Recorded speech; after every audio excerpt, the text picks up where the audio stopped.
Welcome back, brothers and sisters. I am Braden. This is Langley Outdoors, the place where we not only talk about what's going on in the gun world, our beautiful country, and how we're going to fix this entire thing all together. Guys, anytime that we get Everytown for Gun Safety putting out bulletins decrying the fact that they lost in a blue state on an assault weapons ban because patriots in Hawaii came out and backhanded them, it's going to be a hell of a day. Everything that I'm about to show you is linked in the description box below. We have to celebrate something in Hawaii because against all odds, patriots and conservatives and gun owners just defeated the assault weapons ban masterfully. And I'm going to show all of you right now. Everything will be linked in the description box below. Please make sure to hit that like button, subscribe to the channel, turn the notification bell on. Guys, I'm telling you, there is a purge going on in YouTube right now for all the gun channels and subscribers. Just check you did not get unsubscribed. Please, just for me. All right, let's get into this, guys. Again, we're going to jump right over to my profile on X, at BradenLOA. Make sure you follow me, because that is how we have a direct line of communication. But let's get right to the goodness. How is this for a headline from Everytown for Gun Safety to make you smile? Lawmakers cave to gun lobby. It sounds like you guys are going to enjoy this video. All right, let's get right over to Hawaii. I'm going to give you a little backstory on this. So this was the rigmarole, same as always. Hey, we're going to ban assault weapons, and then we're going to ban the magazines, and then we're going to do assault pistol. It was all the same stupid language they always do. However, this time, something happened, which is a massive, massive important piece you have to understand. In fact, in my opinion, that's the real story. It's all about what the actual impact to real people was that knew these legislatures. That's the important piece. And I'm going to show you all of this in a second after I say a quick word from our sponsor, Aura. Make sure you check it out. They make the channel possible in these perilous times on YouTube, and I'll see you on the other side. Today, I want to talk to you through our sponsor, Aura. Now, this is an identity theft solution, and I want to tell you an example that happened to me personally and my wife. Now, she bought gas like every one of us does on a daily basis and used her credit card. That number was skimmed and stolen, and we would not have known that some criminal shyster on the internet was using our individual number and money to buy incremental purchases at random places across the United States very subtly and sneakily. And that's where Aura comes in. There's a link in the description box below to get your free 2-week trial, but let me show you some of the benefits they're offering.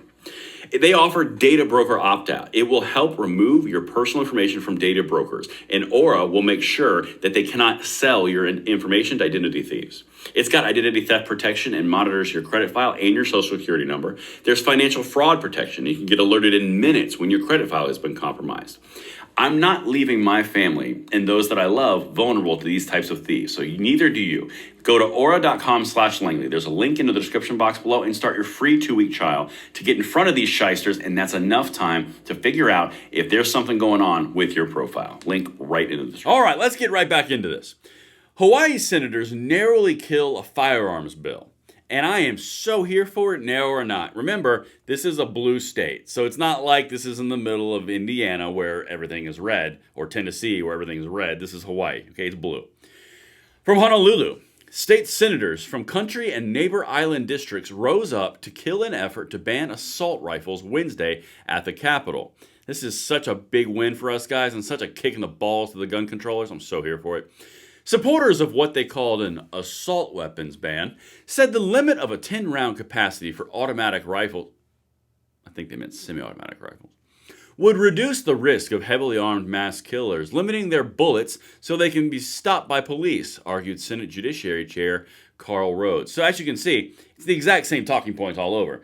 A big boogeyman doesn't know how to reload, so therefore we should just infringe upon the rights of all the American people, or in this case, the Hawaiian citizens, because a boogeyman who may or may not know how to reload, that'll stop him. It's idiocy. But anyway, let's continue. I got to show you the important piece here and why this is so massive to understand. But supported by a gallery full of gun rights supporters, rural senators said the bill would disarm people who need weapons to take on feral pigs or other invasive species and harm hunters who have had larger magazines for years. Okay, this is the part where it gets really important to understand. This is all about the impact upon the people that they actually personally knew. Around the existing laws that already are on the books, that magazines have been there forever and nothing has happened. Why ban them? There was a strike of reality somehow in the Senate in Hawaii, which is blue controlled, which said, this actually isn't going to do what you're saying it's going to do. It's only going to affect legal citizens, hunters, farmers, and the like. Guys, like, this is a big deal. And they showed up to a gallery full of gun rights supporters. Let's continue. It gets better. Senator, I'm going to butcher these names. Senator Joy B. from Puna said she was a longtime supporter of gun control, but many people she knew own guns or magazines that would be banned. Quote, but we are actually making them criminals by possession of magazines that we had legalized before they bought it. Now, by their mere possession, because we decide to pass this bill, we decide to label them as criminals, and that to me is unethical and should not be tolerated by this body, she said. Perfect. Amazing. Incredible. The piece that you have to understand here is the people that she knew. It was the full saturation of the Second Amendment in the circles of which she's aware of. That's the point. This is the reason that the gun control lobby always wants to push any and all gun support away from any and all Democrats for this thing right here. Because in Hawaii, they said, well, wait a minute, I know some friends and family members who have these guns and they have magazines and they need them, so I'm not going to disarm them, make them a criminal. That's a reality push. It's unethical? Unethical? Okay, let's go, baby. Let's keep on going. Again, names. Senator Lynn DeCoit proposed an amendment that would exempt many people, including law enforcement, military, and some hunters, from elements of the ban. Only Rhodes, this is the basically the guy who's doing all the bills for the Every Time for Gun Safety, defended the bill, saying existing owners won't face bans. Quote, here we go. This is crucial to understand. I got a few more articles too. The grandfathering is already in there. This bill will make us safer, not less safe, Rhodes said. This amendment creates a huge carve-out for the sale of assault weapons. If we pass it, it basically eviscerates the underlying bill. So they put forward an amendment, and I'm going to show you this in a second. They put forward an amendment that would effectively kill the bill. They put forward a poison pill amendment is what they call that. Now, this is the key point. The main bill pusher, this guy, Rhodes, well, then I can't ban assault weapons. Yeah, that's the point. You can't ban them because you're going to affect everybody who's legal and who is innocent. Okay, that's the whole point. The Senate President, Ron Cauchi, called for a show of hands and declared the amendment dead. Okay, this is the important piece. But amendment supporters demanded a roll call, and with the vote tied at 12-12, the clerk called for his vote. Mr. President, Cauchi paused and then said aye. So the guy who said, well, I guess the amendment's dead. Yeah, I didn't want to vote. We probably shouldn't do it. The gun controller said, no, you're gonna do it. And then he said, I'm for the amendment, which effectively killed it.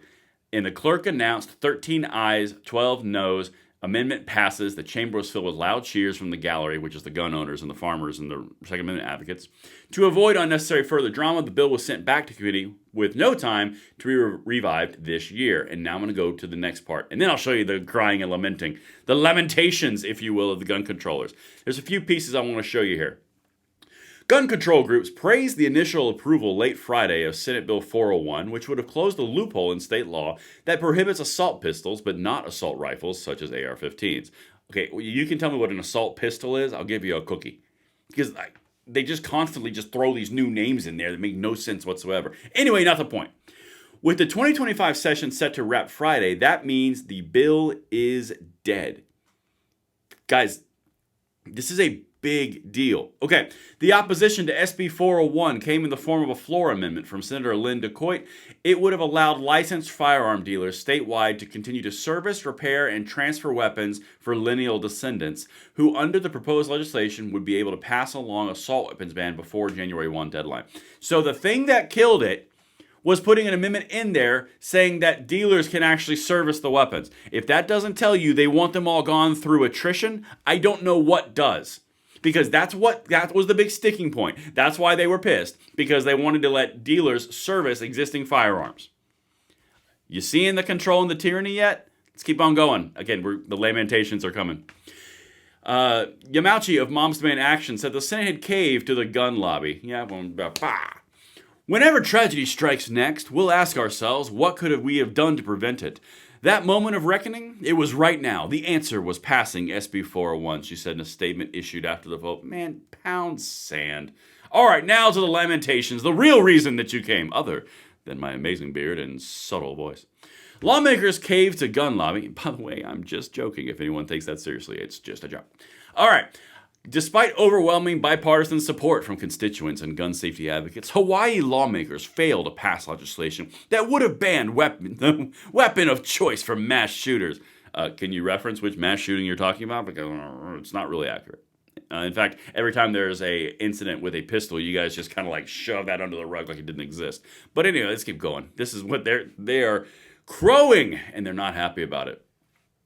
Today, lawmakers had an opportunity to right a wrong. Instead, they doubled down by allowing the weapon of choice for mass shooters to continue to be sold across our islands, said Erica Yamauchi, a volunteer with Hawaii chapter of Moms Demand Action. Oh, Moms Demand Action. Well, see, underneath every gun control bill, you turn that rock over, you find all of them. You either find Everytown for Gun Safety or Moms Demand Action, because those two are kind of in cahoots. Sometimes you find givers.org, but most of the time it's Everytown for Gun Safety. Quote, "It's clear the days of shady backroom deals and political cowardice are alive and well in the Hawaii Senate," said Captain Chris Marvin, U.S. Army retired, a resident of Honolulu and Everytown veteran lead. See? "It is our elected leaders' obligation to advance legislation their constituents support. Instead, they went out of their way to do the exact opposite and cave to the gun lobby." You see how you got to have a boogeyman? See this? It's all, oh, that evil gun lobby. They caved, they got them, they bought them, backroom deals, political manhandling. And don't worry. Here comes the flip-floppers. Again, this is starting to sound like a gun rights article. Senator Glenn Wakai, one of the earliest introducers of SB 401, introduced similar legislation last session, championed the 2023 bill addressing the Supreme Court's reckless Bruin decision, and voted for SB 401 in committee and conference. Today, Senator Wakai abruptly changed his vote. Senator President Ron Cauchi departed for Senate chairs, flipped, and voted to adopt the amendment, knowing it would kill the bill. So they got two people who went off back against the existing bill, probably because the pressure from Democrat voters and gun owners. Probably wasn't the gun lobby. Undemocratic, they say. Despite recent polling of registered voters showing that 75% of registered voters in the state support a ban on the sale of military-style semi-automatic rifles like the AR-15s, legislative leadership dragged their feet, waiting until the last day before the deadline to appoint conference committee members in an attempt to run out the clock. Hey, how many of you out there watching think anything that happened in Colorado had something to do with this? Because the people in Colorado fought like hell. They did. They fought exceptionally hard. In the end, did they take the L? Yeah, they did. But they fought so hard that it showed other states who would try to do the same thing the amount of fury they're going to meet. Guys, we're not done. We're not dead. We're actually defeating bills in blue states. That's a big deal. It's not like they're taking assault weapon bans into red states. We are defeating assault weapon bans in blue states. It's a long 100 years fight, and we are making moves. All right, last thing. More fear-mongering. In an average year, 64 people die by guns. 64. Though gun violence is low overall, it's increasing faster than the national average. The rate of gun deaths in Hawaii has increased 84% from 2014 to 2023 compared to 34% increase nationwide. Hawaii has also experienced a 280% increase in gun permit applications since 2000. You see that? Isn't that interesting? They 280% increase in gun permit applications, and gun violence is low overall. Isn't that weird? Yeah, I think it's weird too. I heard you guys. You thought it was weird. But that's what I have for you, fine gentlemen and ladies of Patriot Freedom. I hope you guys enjoy and revel in this amazing win and in the tears that Everytown for Gun Safety is putting out. The lamentations, if you were. And now I will see you on the next one. I'm Braden. See you later.